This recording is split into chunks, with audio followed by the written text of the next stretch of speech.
need to put some casing on this window. I'm gonna have to cut this beadboard and stuff back. But what I'm gonna do is I'm gonna do a jamb, window jamb, and casing, and I'm gonna assemble it all first and just stick the whole unit in and pin it on, and that should hold it in plenty fine. I got 2 windows to do in the other room, so I'm just gonna measure this one and make a little sketch. So gotta measure this guy out, make sure I can cut back this is a gypsum board, plaster board, and plaster. I could cut this back right to the stud, but it's so messy. I'm not gonna bother. It's not gonna save me much room anyways. So I'm just gonna measure. Sometimes I like to use a little gap in here. That's where if you got these made with jambs in, they use that to attach it. So I'll get my width of the window, which is about 50 3/4.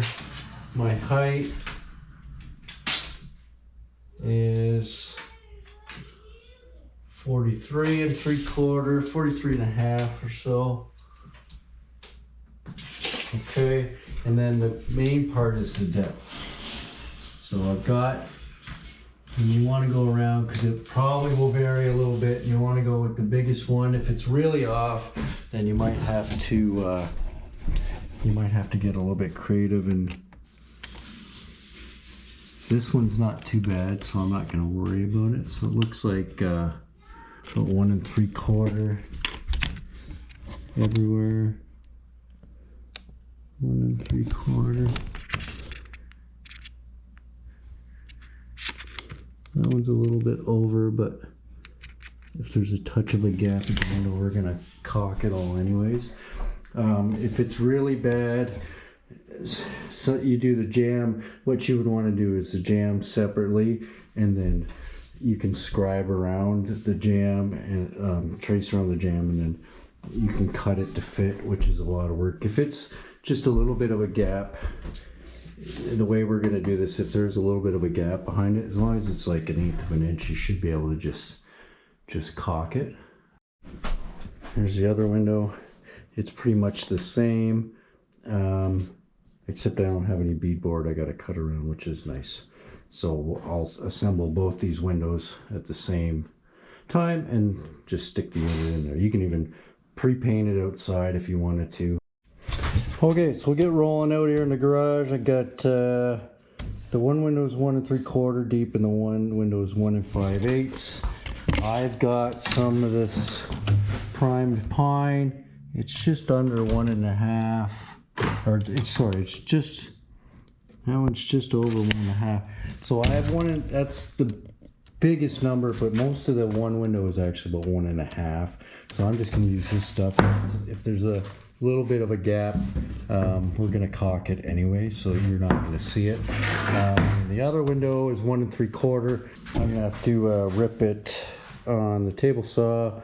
I'll rip that out of some flat stock MDF. So one will be pine, one will be MDF. Doesn't matter. Once it's painted, it'll all look the same. Some people prefer to use pine because it's a little bit better with moisture, but whatever. I'm not.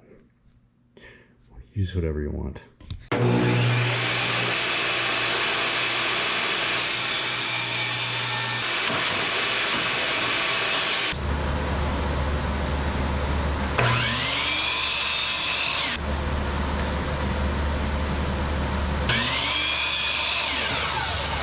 Okay, so now I got my jambs all cut. I'm gonna put them together. You can screw them together or just pin nail them. You can use glue. I don't bother with glue with the paint grade stuff. So you're just gonna caulk everything anyways. So I did the top and bottom, the full length, and then I subtracted for the jambs on the short side. So I will, and I'm just going to pre-assemble them, and then I'll probably take them inside and just check that they're the right size before I get too far. Just a couple nails to hold it together will be fine. Okay. Good side out here.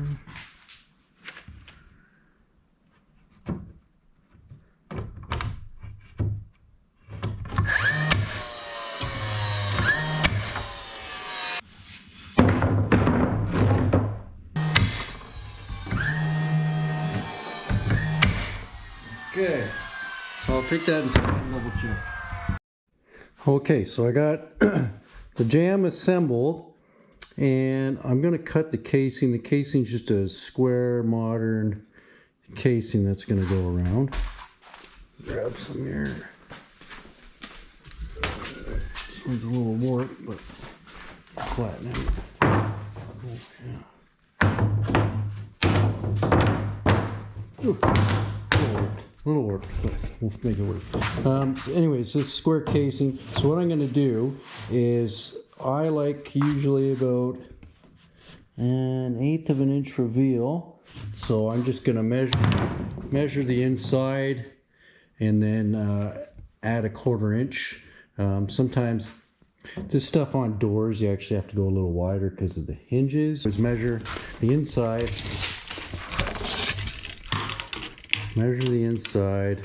So I got 42 1/4. Cut it at 42 1/2, 49 1/2 heavy. Probably do 49 13/16. If you're not great with math, you can always just take a combination square and mark out your 1/8 of an inch on all your corners, and then mark it that way. Well, I didn't do a very good job there, did I? You kind of know. Right, up to you. When you're measuring the inside of casing and you can't really clip your tape measure on there, sometimes I just keep a spring clamp here, and I can clamp on my tape measure. You can even put it on the 1 mark so you can get accurate, and add a 1 to the end. 42 1/2. 43 1/2, almost screwed up.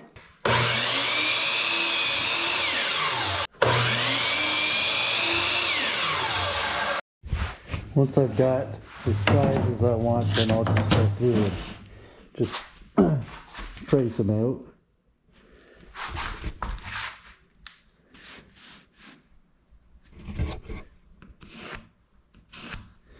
And then they'll all be exactly the same. So now I'm going to pre-assemble these miter with the casing. I find with this flat stuff you have to pre-glue it, because if you try to do it in place, if these are off even a little bit, you're kind of screwed, and you got to sand the whole thing flat. With a profiled casing, if it's off just a touch, usually you can sand it and cheat it a little bit, and nobody will notice. But with this stuff, it's less forgiving, but there's lots of glue surface. It works really well with this. What I do is put bead down. You don't want too much because it'll squeeze out the front, make a big mess. Spray your activator on and just try and get it nice and flat and square. And then work your way all around. You'll notice if your miters or your saw or whatever is off, if stuff doesn't want to go together. Hopefully in my case it goes together.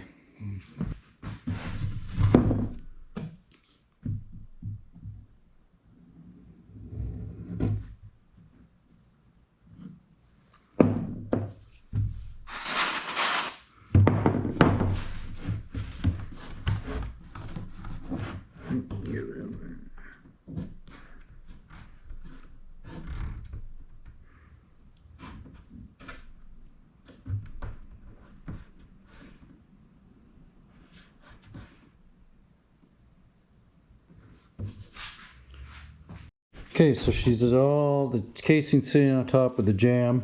This one's still open because this piece is warped.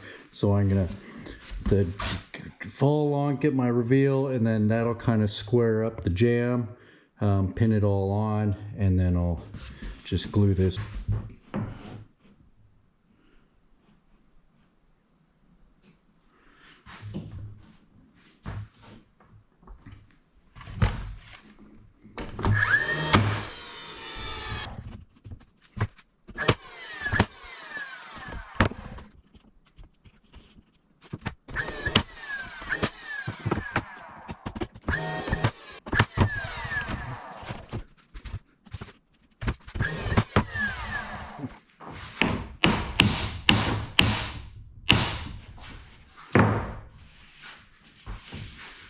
Okay, so I can glue this guy.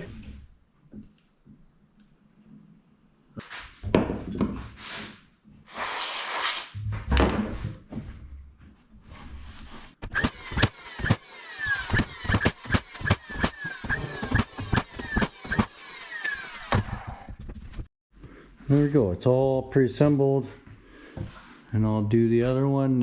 It's pretty much the same way.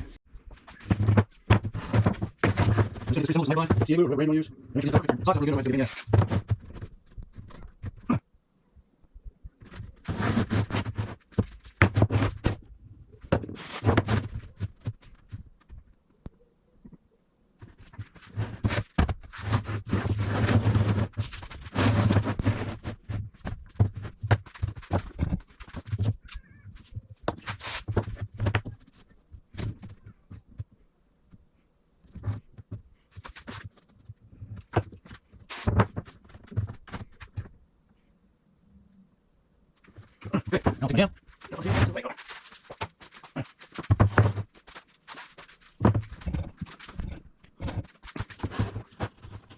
Just get close on the females, just set in place. You're going to jam square up to 18. The only thing in there you might confuse is perfect. So you want to do it. But you get pretty close. Okay.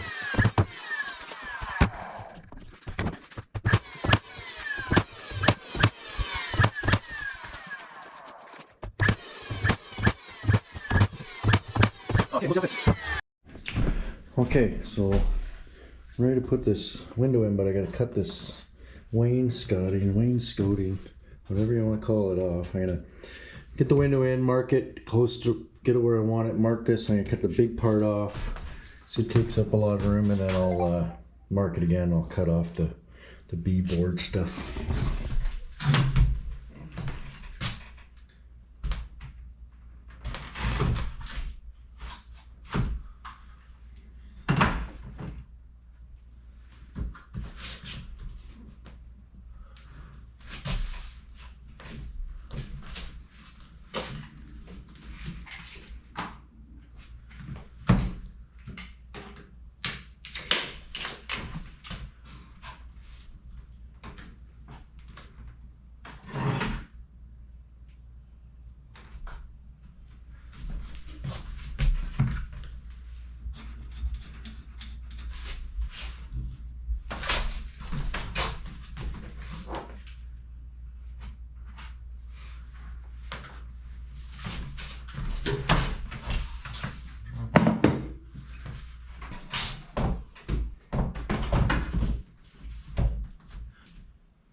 So I'll cut out, see if it fits.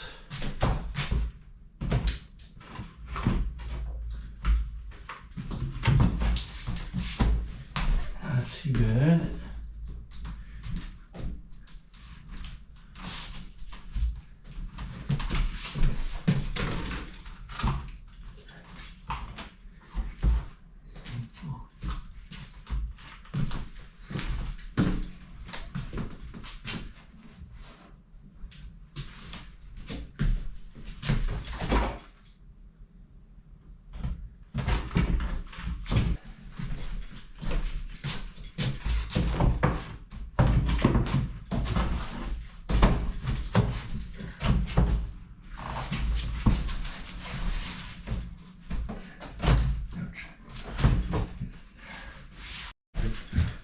Oh, nails pulled me out. Another one there.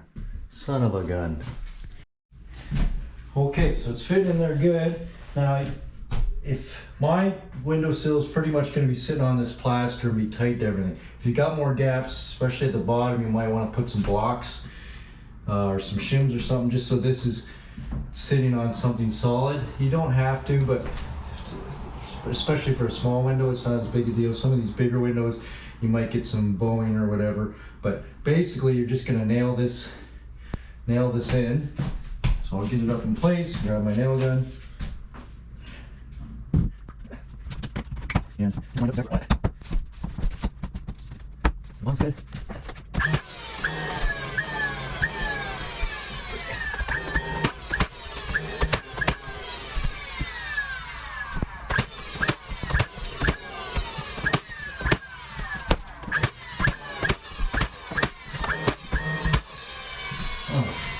Nail gun needs to go in, it kind of sucks.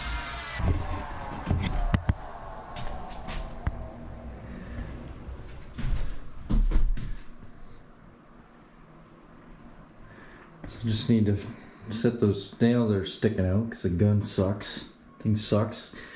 And then fill, caulk it, another coat of paint. I did pre-paint this before I put it in. I put a coat of paint on it. Just make my life a little easier. We're good to go. Let's do the next one. Plaster's a little thicker at the bottom, so there is a bit of a gap. I could shave down some material off this to kind of make it work. If it was drywall, I'd just beat it with a hammer and pound the drywall in, but it's plaster. There. So it's okay, I'll just caulk it.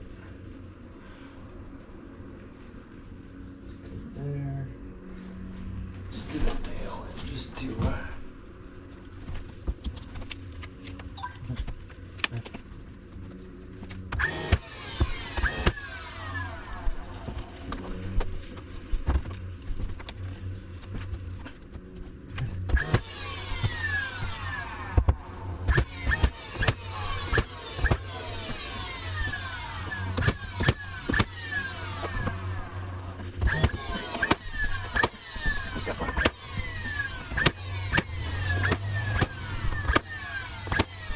that one's in. Not too bad. Fill the holes, caulk it, get paid.